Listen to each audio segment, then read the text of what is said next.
keeping you on track this holiday season. No bake purple sweet potato cheesecake. Raw pecans. You can say pecans all you want to. Leave me alone. Medjool dates. Hemp seeds. A fresh chopped ginger. A couple pinches of salt. Pulse until everything mixes together. Now flatten it. There's your crust, baby. So I roasted one large and one small purple sweet potato. Remove the skin and add it to your blender. Soaked raw cashews. Full fat coconut milk, baby. Organic pure maple syrup, not pancake syrup. Good quality oil. I'm using some algae oil. Pure Madagascar vanilla powder, or you can use a really good vanilla extract. Ginger powder.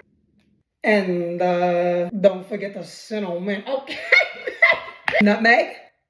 The fresh lemon juice. Blend until nice and creamy. Hello, gorgeous. Pour that on top. Look at that. Top your sweet potato cheesecake with your salted caramel pecans. I'll freeze until set, about 2 hours.